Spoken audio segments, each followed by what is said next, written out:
जय शिव शंकर। आप सभी को मार्गशीर्ष मास अमावस्या की ढेरों शुभकामनाएं।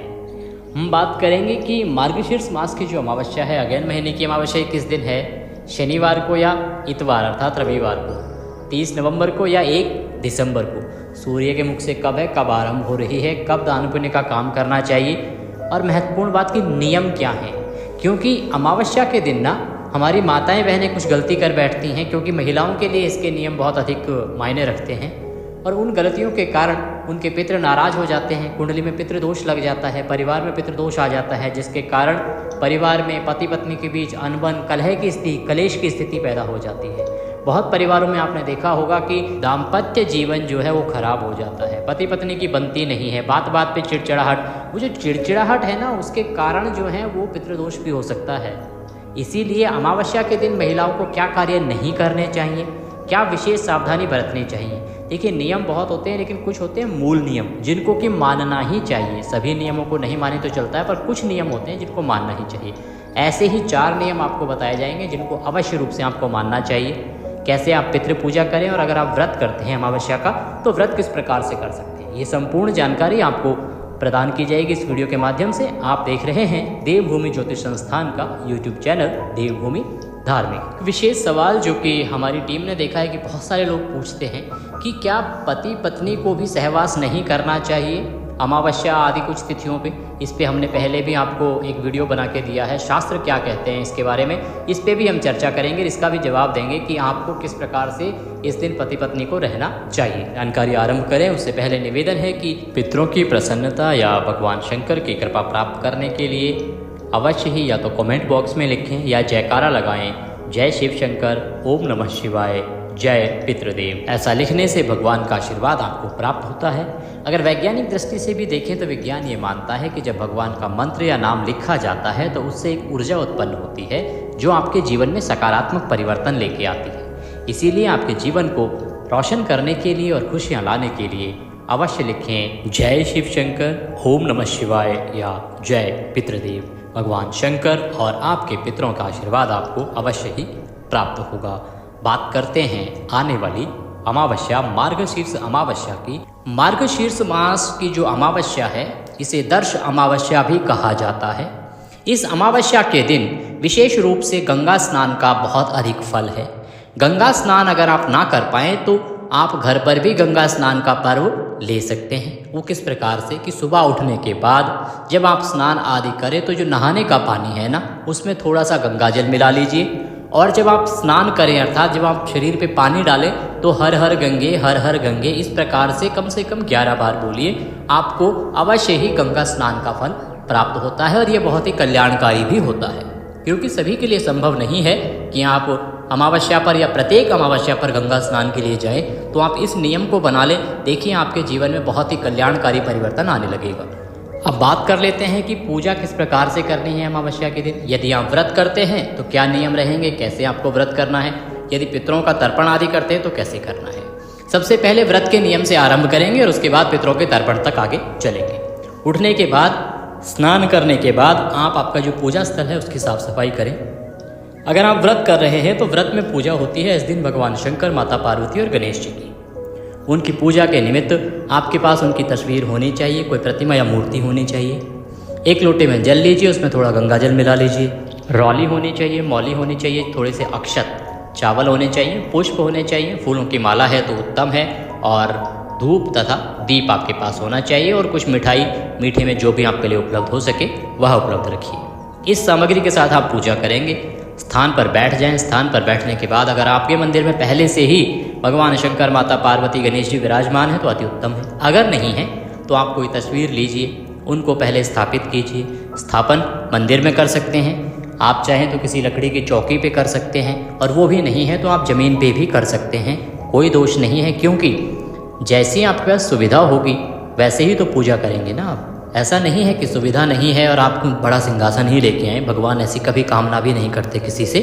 भगवान हमेशा भक्त की श्रद्धा देखते हैं और वो किस काबिल है उसके अनुसार वो पूजा करे, यही देखते हैं। तो जहाँ भी आपके लिए संभव हो वहाँ पे आप भगवान की तस्वीर रखेंगे। उस स्थान पर पहले गंगाजल युक्त जल, एक लोटे में जल लेने को हमने बोला, उसमें थोड़ा गंगाजल मिलाया और उस जल से थोड़े से छींटे दे दीजिए, फैलाना नहीं है जल को, थोड़े छींटे दीजिए। इसे पवित्रीकरण कहते हैं।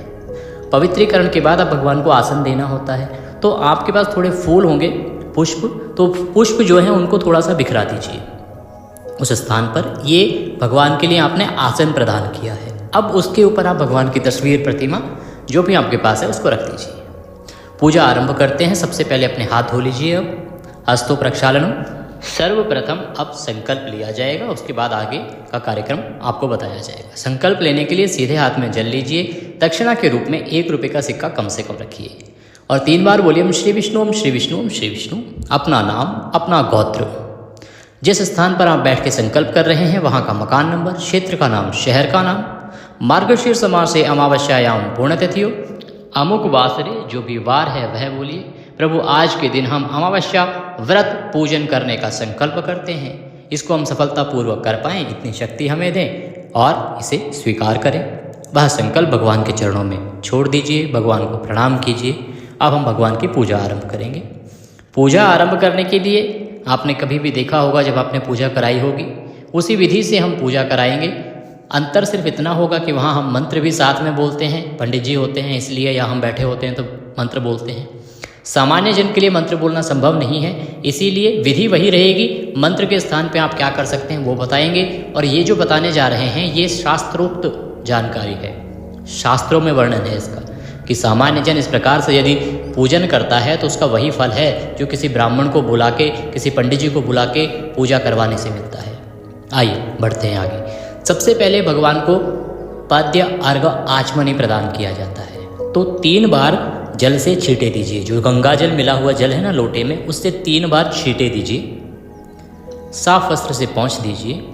ये सब करते समय कोई मंत्र अगर आपको नहीं आता है तो केवल बोलिए ओम नमः शिवाय, ओम नमः शिवाय, ओम नमः शिवाय, ओम नमः शिवाय। केवल ओम नमः शिवाय बोलिए, उससे बड़ा कोई मंत्र नहीं है। जल के छींटे देने के बाद भगवान को तिलक लगाइए, अक्षत लगाइए, पुष्पम अर्पयामि, पुष्प अर्पित कीजिए, माल्यार्पण कीजिए। आपके पास कोई फूलों की माला है तो भगवान को चढ़ाइए। धूपम दर्शयामि, दीपम दर्शयामि, धूप आपके पास है, धूप दिखाइए भगवान को, दीप दिखाइए भगवान को। ये 4 उपचार हो गए। 5वां उपचार होता है नैवेद्य समर्पयामि। नैवेद्य में आपके पास या तो कोई मिठाई होगी, मिठाई नहीं है तो कोई फल होगा, ऋतुफल आपके पास होगा, वो भी नहीं है तो मिश्री के कुछ दाने लीजिए और वह नैवेद्य के रूप में भगवान को चढ़ा दीजिए। इसके बाद भगवान को जलाचमनी कराएंगे। जलाचमनी के लिए लोटे में जो जल है उसमें से थोड़ा सा जल लीजिए और वह भगवान को अर्पित कर दीजिए। यह जलाचमनी हो गई। ये होती है पंचोपचार पूजा। जैसे कोई भी अतिथि हमारे यहाँ आता है, पहले हम पैर धुलाते हैं, हाथ मुंह धुलाते हैं, उसके बाद उनको पानी पिलाते हैं, तिलक करते हैं। तिलक करने के बाद हम भोजन आदि कराते हैं और फिर पानी पिलाते हैं। इस प्रकार की जो विधि है ये संपूर्ण विधि ही पूजा है। भगवान को बुलाया, उनको आसन दिया, उनको पैर धुलाए, स्नान कराया, तिलक किया, पूजन किया, भोग लगाया और जल पिलाया। अब आपको कथा सुननी होती है। जो व्रती हैं या जो व्रती नहीं भी हैं उनको भी अमावस्या की कथा अवश्य ही सुननी चाहिए। बहुत ही पुण्यदायी कथा होती है। कथा आपके पास है तो आप पढ़ें, नहीं है तो आपके इसी चैनल पर, देवभूमि चैनल जिसे आप देख रहे हैं, इसी पर प्रत्येक अमावस्या की कथा सुनाई जाती है। न केवल अमावस्या, इसके साथ साथ एकादशी, चौथ माता, जितने भी व्रत होते हैं सभी की कथाएं समय समय पर इस चैनल पर सुनाई जाती हैं। तो अमावस्या की वह कथा आप चालू कर दें, अपनी वीडियो यहाँ पे प्ले कर दें, उसको सुने। सुनने के बाद आप भगवान की आरती करेंगे। आरती करने के बाद आपकी पूजा यहाँ पूर्ण होती है। सायंकाल को आप अपना व्रत खोलेंगे विधि विधान से। अब बात कर लेते हैं तर्पण की। जो लोग पितरों के निमित्त तर्पण करते हैं, पितरों का दान करते हैं, वो कैसे करेंगे। स्नान आदि करने के बाद, मंदिर की पूजा पाठ करने के बाद अब पितरों का तर्पण किया जाएगा। संभव है तो किसी ब्राह्मण को भोजन के लिए बुलाइए, उनको भोजन कराइए, दान दक्षिणा आदि देके विदा कीजिए और तर्पण वो करा ही देंगे। अगर आप ब्राह्मण को नहीं बुलाने वाले हैं या नहीं बुला सकते हैं किसी भी कारण से, तो भी उसका दूसरा विधान ये है कि तर्पण आप स्वयं कर सकते हैं। विधि आपको बता देते हैं। इसके लिए आपको चाहिए थोड़ा सा कच्चा दूध, थोड़ा सा जल, 2 पात्र ले लीजिए, 1 लोटे में वह जल और जो दूध है उसको मिला लीजिए। थोड़े से काले तिल ले लीजिए और 1 होनी चाहिए कुशा, जिससे कि तर्पण कराया जाता है। कुशा को अपने सीधे हाथ के अंगूठे के यहाँ से दबाइए। हाथ में थोड़े से काले तिल रखिए और उसमें जल डालना शुरू कीजिए जिसमें कि आपने दूध मिला रखा होगा। जब आप यह तर्पण कर रहे हैं तो आप बोलिए ओम पितृश्य तर्पयामि पितृश्य तर्पयामि पितृश्य तर्पयामि। जिन पितरों का आप तर्पण कर रहे हैं उनका नाता रिश्ता नाम आप बीच में प्रयोग कर सकते हैं ताकि उनका तर्पण भी हो जाए। प्रकार से जब तर्पण पूर्ण हो तो उसमें जो कुशा आपने ली है उसमें गांठ लगाइएगा और गांठ लगा के वह उसी जल में छोड़ दीजिएगा। ये जो जल है ये जल चढ़ाना है आपको किसी पीपल के पेड़ पे, सूर्य को नहीं देना है, सूर्य देव को ये जल नहीं चढ़ाना है, ध्यान रखिएगा। यदि पूजा पाठ का बचा हुआ जल होता है तो उसको आप सूर्य देव को चढ़ा सकते हैं, परंतु ये पितृतर्पण का जो जल है ये पीपल पे जाएगा।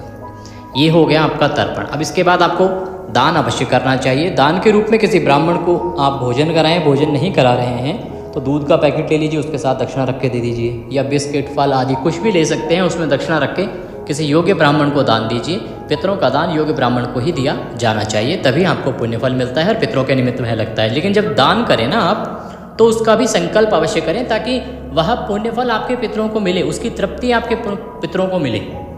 तो उस संकल्प को आप अवश्य ही करवाएं जब किसी ब्राह्मण को दें।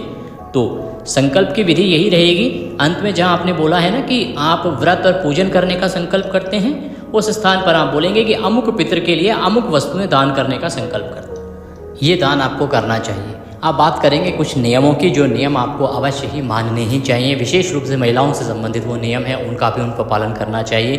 दान की बात की जाए तो इस दिन आपको लंगर लगवाना चाहिए, पानी का इंतज़ाम करना चाहिए। सर्दियां आ गई हैं, गर्म कंबल आदि अगर किसी के लिए बांट सकते हो तो बहुत उत्तम रहेगा। इसके साथ ही यदि आप ब्राह्मण को जूते आदि दान करते हैं तो उसका भी बहुत अधिक फल बताया गया है। अमावस्या के दिन दान पुण्य आपको करना चाहिए। भोजन वस्त्र आदि दान देना बहुत ही पुण्यदायी बताया गया है। जो व्रत कर रहे हैं उन व्रती जनों को जब पारण करेंगे आप तो ओम नमः शिवाय ये 11 बार मंत्र जप करना चाहिए, उसके बाद व्रत का पारण करना चाहिए। बात करते हैं कि महिलाओं को क्या नहीं करना है। सबसे पहली बात तो इस दिन महिलाओं को बाल नहीं धोने चाहिए। बहुत बार ये गलती होती है, बहुत से हमारे बंधुवर और बहुत सी हमारी माताएं बहनें हमसे सवाल करती हैं, हमारे यहाँ आते भी हैं, पूछते भी हैं, फ़ोन पे भी पूछते हैं कि क्या किया जाए ऐसे में। देखिए, बाल तो नहीं धोने चाहिए जिस दिन आपके यहाँ पे पितृ पूजा हो रही है। नियम ये भी कहता है कि जब तक आपके घर में पितृ पूजा ना हो जाए ना, तब तक आपके घर में कपड़े नहीं धुलने चाहिए।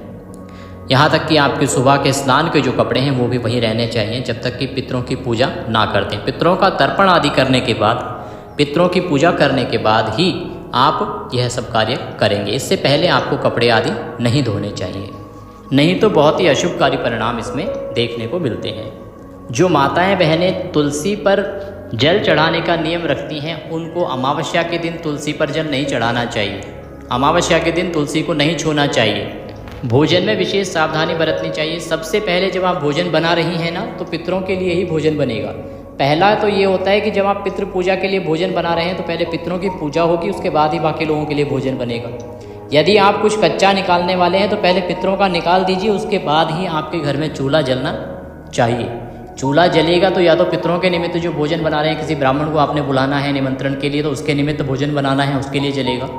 यदि आप सूखा निकालने वाले हैं कि कुछ फल दे दें या बिस्किट दे दें, जो भी चीज़ें आप उसमें देने वाले हैं दान में, तो पहले उसको कीजिए, उसके बाद ही जो घर के वरिष्ठ जन हैं उनको कुछ ग्रहण करना चाहिए। माताओं बहनों को उससे पहले कुछ नहीं खाना चाहिए जब तक कि पितरों का तर्पण ना हो जाए, पितरों के निमित्त दान पुण्य का कार्य ना हो जाए। अगर कोई भी महिला इस प्रकार के इस नियम का उल्लंघन करती है तो उसके घर में घोर क्लेश होता है, उसके संबंध अपने पति के साथ भी खराब होते हैं, साथ ही उसकी सेहत में भी नुकसान हो सकता है और आर्थिक हानि तो हमेशा होती ही होती है। इसीलिए इन नियमों का आपको ध्यान रखना चाहिए। ऐसा देखा गया है कि किन्हीं कारणों से बहुत सी माताएं बहनें बहुत हल्के में इन बातों को ले जाती हैं कि कोई बात नहीं, पितरों का ही तो निकालना है, आराम से निकाल देंगे। पहले वो उठते हैं, कुछ खाते हैं, पीते हैं, चाय बनाते हैं और उसके बाद बाकी पितरों का कार्य करते हैं। इससे आपको पितृदोष लगता है। ऐसा आप ना करें, यह बहुत ही उत्तम रहेगा आपके लिए। इस दिन आपको लहसुन प्याज आदि नहीं खाना चाहिए, ये वर्जित माना गया है। विशेष रूप से यदि आप ब्राह्मण को भोजन करा रहे हैं तो पहला जो आहार आपका जाएगा उसको तो बिल्कुल नहीं खाना चाहिए। यदि आपने व्रत किया है तो व्रत का जो पारण का भोजन कर रहे हैं उसमें भी लहसुन प्याज आदि आपको नहीं खाना चाहिए। महिलाओं को एक और ध्यान रखना चाहिए कि कब्रिस्तान या शमशान जैसी जगहें हैं वहाँ पे आपको इस दिन नहीं जाना चाहिए। एक सबसे महत्वपूर्ण सवाल लेते हैं जो कि हमारे पास बहुत बार पूछा गया है कि क्या पति पत्नी संभोग कर सकते हैं, क्या उनके बीच संबंध बनाना उत्तम रहेगा या इसका क्या विधान है शास्त्रों के साथ। देखिए, शास्त्रों में बहुत सी तिथियों को बोला गया है कि इन तिथियों पे आपको बचना ही चाहिए, अन्यथा उसका जो नुकसान है वो बहुत अधिक है। इसीलिए अमावस्या जो तिथि है, इस दिन पति पत्नी को ऐसे किसी कार्य में संलिप्त नहीं होना चाहिए। अगर ऐसा करते हैं तो उससे दोनों के बीच अनबन बढ़ती है, भविष्य में दोनों के रिश्तों में दरार आ सकती है, आपके कैरियर में आपकी संतान को लेकर परेशानी हो सकती है, आपके कैरियर को लेकर परेशानी हो सकती है, रिश्तों पर इसका प्रभाव पड़ सकता है। शास्त्रों में कुछ और तिथियां भी बताई गई हैं, उससे संबंधित वीडियो हमने पहले भी बनाया है, उसको अवश्य देख लीजिएगा। पर अमावस्या पर भूल कर भी आपको सहवास जैसी क्रिया से बचना चाहिए। ये आपके लिए हितकर बिल्कुल नहीं होगा और आपके लिए हमेशा ही हानिकारक रहता है। ये थी जानकारी अमावस्या से संबंधित, नियमों से संबंधित। जानकारी कैसी लगी अवश्य बताइएगा। मनोकामना पूर्ति के लिए अवश्य लिखिए भगवान का नाम या मंत्र, ओम नमः शिवाय या जय शिव शंकर, जय पितृदेव। भगवान सबका कल्याण करेंगे। वीडियो कैसा लगा ये अवश्य बताएं। कोई चीज़ अगर अच्छी नहीं लगी है तो उसके बारे में लिख के हमें बताएं, ताकि हम उसमें सुधार आगे के लिए कर सकें, क्योंकि हम चाहते हैं कि हमारे जितने भी सब्सक्राइबर्स हैं, जितने भी दर्शक हैं, वो सही जानकारी प्राप्त करते रहें। साथ ही उनको किसी जानकारी से अगर परेशानी है तो हम उस तरह की जानकारी आगे से शेयर ना करें। इसलिए अपनी भावनाओं को अवश्य ही यहाँ पर लिख के व्यक्त कीजिएगा। भगवान सबका कल्याण करेंगे। अमावस्या पर आप सभी के पितृ प्रसन्न हों और सबका आशीर्वाद आपको प्राप्त हो, इसी कामना के साथ जय शिव शंकर।